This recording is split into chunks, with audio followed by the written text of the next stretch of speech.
বিশ্বনবীর জন্মদিন পালন করে একটা দল বিরিয়ানি খাওয়ার মাধ্যমে, আছে না নাই? বিশ্বনবীর জন্মদিন সাহাবারা পালন করতেন না, বিশ্বনবী নিজেও পালন করতেন না। শুধু যখন জিজ্ঞেস করা হলো কেন রোজা রাখেন, বিশ্বনবী বলেন যেহেতু জন্মেছি, এই জন্মটা আল্লাহ আমার না দিলেও পারতেন, জন্মের শুকরিয়া স্বরূপ আমি রোজা রাখি। সুবহানাল্লাহ। এজন্য 12 রবিউল আউয়ালে যদি কিছু পালন করতে চান খালি রোজা রাখবেন, কিন্তু ওই দিন মিষ্টি আর হালুয়া আছে না নাই, জশ্নে জুলুসে আছে না নাই, আহা শুধু মিষ্টি আর জিলাপি, কিন্তু বিশ্বনবী রাখতেন রোজা। আপনি রোজা রাখেন, আপনি না খেয়ে থাকেন, তাহলে বিশ্বনবীর ভালোবাসার প্রমাণ পাওয়া যাবে, ঠিক কি না? চট্টগ্রাম থেকে আমি আসতেছি, এই যে 12 রবিউল আউয়াল জশ্নে জুলুসে ঈদে মিলাদুন নবী, পুরো চট্টগ্রাম শহর প্যাকআপ, গাড়ি চলে না।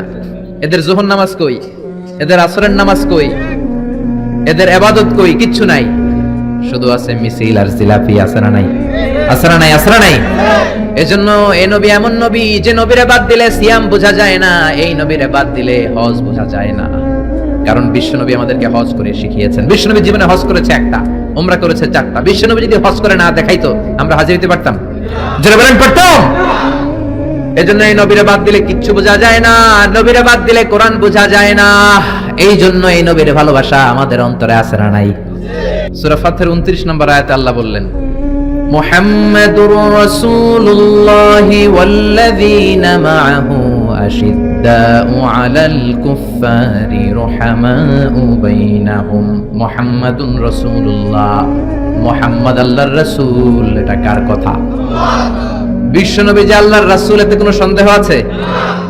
সন্দেহ থাকলে কি ঈমান থাকবে? তিনি হলেন আল্লাহর রাসূল। বিশ্বনবী নিজেকে রাসূল বলে পরিচয় দিতেন। বিশ্বনবী বলতেন না আমি বাতিলের আতঙ্ক, বিশ্বনবী বলতেন না আমি সারা বিশ্বে আলোড়ন সৃষ্টিকারী, বিশ্বনবী বলতেন আমি রাসূলুল্লাহ। আমি কি? সুন্দর লাগে না নামটা? রাসূলুল্লাহ। আবার বিশ্বনবী নিজেকে আব্দ বলে পরিচয় দিতেন, মানে গোলাম। বিশ্বনবী গোটা বিশ্বের সবচেয়ে অ্যামেজিং পার্সোনালিটি, বিশ্বনবীর চাইতে সেরা, বিশ্বনবীর চাইতে মহান মানুষ পৃথিবীতে দ্বিতীয়টা আছে নাকি? তারপরও বিশ্বনবী নিজেকে বলতেন ইন্নী আব্দুল্লাহ, আমি হলাম আল্লাহর গোলাম। গোলাম বলতে পছন্দ করতেন, নিজেকে ছোট করতে পছন্দ করতেন। এজন্য আমরা নামাজে বলি আশহাদু আল্লা ইলাহা ইল্লাল্লাহ ওয়া আশহাদু আন্না মুহাম্মাদান আবদুহু। তিনি আল্লাহর রাসূল, তিনি আল্লাহর গোলাম। বিশ্বনবী দোয়াতে বলতেন আল্লাহুম্মা ইন্নী আবদুক, ও আল্লাহ আমি আপনার গোলাম। নিজের বাতিলের আতঙ্ক বলতেন না, বলতেন গোলাম, আমি গোলাম। আল্লাহুম্মা ইন্নী আবদুক, ও আল্লাহ আমি আপনার গোলাম। ওয়াবনু আবদিক, গোলামের ঘরের গোলাম, মানে আমার বাবা আব্দুল্লাহ আপনার গোলাম। ওয়াবনু আমাতিক, বান্দির ঘরের গোলাম, মানে আমার মা আমেনাও আপনার বান্দি। আমি গোলাম, গোলামের ঘরের গোলাম, আমার 14 গোষ্ঠী আপনার গোলাম। আল্লাহু আকবার। বিশ্বনবী বলতেন আমি গোলাম, আমার বাবা গোলাম, আমার দাদা গোলাম, আমার দাদার দাদাও গোলাম, আমরা গোলাম গোষ্ঠীর। কিন্তু আমরা নিজেদেরকে ছোট করতে চাই না, আমরা কই সব আমার, আমি বাতিলের আতঙ্ক, সব আমার, বলি না? কিন্তু বিশ্বনবী বলতেন না আল্লাহ আমি আপনার গোলাম।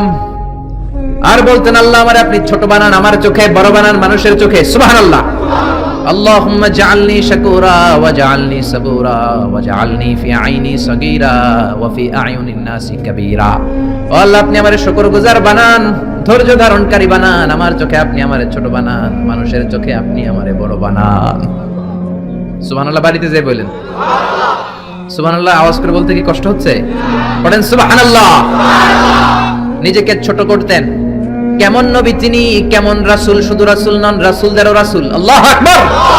মা কানা মুহাম্মাদুন আবা আহাদিম মির রিজালিকুম ওয়ালাকির রাসূলুল্লাহি ওয়া খাতামান নাবিয়্যিন। তিনি শুধু রাসূল নন, খাতামুন নাবিয়্যিন। নবী আসার যে চেইন, যে সিলসিলা, এটাকে আল্লাহ বিশ্বনবীর মাধ্যমে সিলগালা করে দিয়েছেন। আর কোন নবী নাই, জোরে কোন সুবহানাল্লাহ। তিনি শ্রেষ্ঠ নবী, নবীদেরও নবী। তিনি এমন নবী যিনি হ্যাঁ বললে শরীয়তের সবকিছু হালাল হয়ে যায়, তিনি না বললে সব হারাম হয়ে যায়। তিনি আঙ্গুল তুললে পূর্ণিমার চাঁদ 2 ভাগ হয়ে যায়। তিনি জমিন থেকে পা তুললে আল্লাহর আরশে মেরাজে চলে যায়। বিশ্বনবী যদি কয় হ্যাঁ করো করো, করতে পারবা, এটা হালাল। কারণ কোনটা হালাল কোনটা হারাম এটা আমাদেরকে বিশ্বনবী শিখিয়েছে, ঠিক কি না? বিশ্বনবী যদি বলে না না না এটা করা যাবে না, তাহলে হারাম, হ্যাঁ বললে হালাল, না বললে হারাম, ঠিক কি না? আঙ্গুল তুললে চাঁদ 2 ভাগ হয়, পা যদি জমিন থেকে উপরে উঠায় আল্লাহর আরশে মেরাজে নিয়ে যায় কে?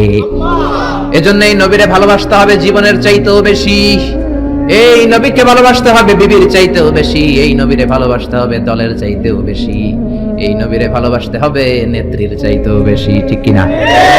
নেতার চেয়েও বেশি, নেত্রীর চেয়েও বেশি, নিজের জানের চেয়েও যদি বিশ্ব নবীরে বেশি ভালোবাসা না যায় মুমিন হওয়া যাবে? এই নবীরে বাদ দিলে কোরআন বোঝা যায় না, যায়? কারণ কোরআন এই নবীর উপরই তো আল্লাহ নাজিল করছে, ঠিক কিনা? এই নবীকে বাদ দিলে হাদিস বোঝা যায় না, কারণ হাদিস তো এই নবীরই কথা। এই নবীরে বাদ দিলে সালাত বোঝা যায় না, কারণ সালাত আমরা শিখেছি নবীর কাছ থেকে। নবী বলেছেন সল্লু কামা রাআইতুমুনি উসাল্লি, আমি নবীরে যেমনি নামাজ পড়তে দেখো তোমরাও তেমনি নামাজ পড়ো। এই নবীকে বাদ দিলে সিয়াম বোঝা যায় না, কারণ সিয়াম এই নবীর কাছ থেকে শিখেছি। এজন্য নবীর বিরুদ্ধাচরণ যদি করে তার সাথে কোনো আপোষ চলবে? আপনি তার বিরুদ্ধে যাবেন, বিবৃতিতে যাবেন, কথা বলবেন, ময়দানে নামবেন, ঠিক না? বিশ্বনবীর গালি দেয়, বিশ্বনবীর বিরুদ্ধে পেজ বানায়, ব্লগে লেখে, বিশ্বনবীর পারিবারিক জীবন নিয়ে কথা বলে, এগুলো পিতৃ পরিচয়হীন, এগুলো জাহান্নামের নরকীট, এগুলো মানুষ নামের পশু। চিল্লায় বলেন ঠিক না? কয়েকটা জায়গা আমরা বলো দুর্বল। কোরআনের গালি দিলে আমাদের সহ্য হয় না, নবীরে গালি দিলে সহ্য হয় না। নবীরে গালি দিলে আমাদের কলিজায় আগুন লাগে কি লাগে না? লাগে কি লাগে না? কার কার লাগে? দুহাত উঁচু করে আল্লাহরে দেখাও।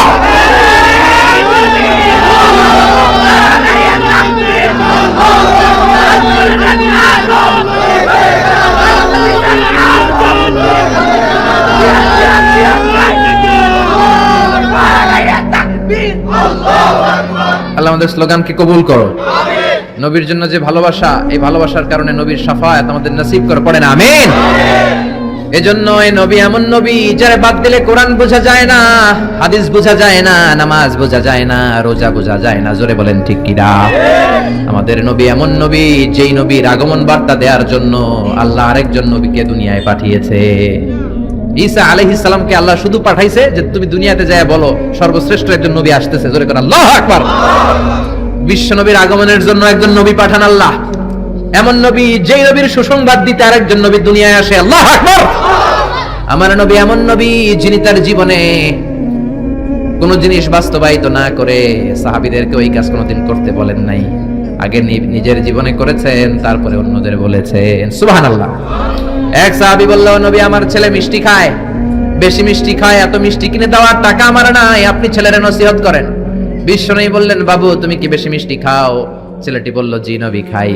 বিশ্বনবী বললেন, যাও আগামী সপ্তাহে তোমার বাবাকে নিয়ে আবার আমার কাছে এসো। বিশ্বনবী পরের সপ্তাহে ছেলেরে বললেন, ও ছেলে মিষ্টি বেশি খেও না, এত বেশি মিষ্টি খাওয়ার টাকা দেওয়ার টাকা তোমার বাবার নাই, কম কম খাবা, তাহলে তোমার বাবার উপর ihsan হবে। ছেলের বাবা বলল, নবী এই কথা তো গত সপ্তাহে বলতে পারতেন। বিশ্বনবী বললেন, কেমন করে বলি, কারণ আমি নবী তো মিষ্টি পছন্দ করি। এক সপ্তাহের ব্যবধানে নিজের অভ্যাসটাকে পাল্টালাম, মিষ্টি কম কম খাওয়া শুরু করলাম, আগে নিজে আমল করলাম, তারপরে তোমার ছেলেরে বললাম।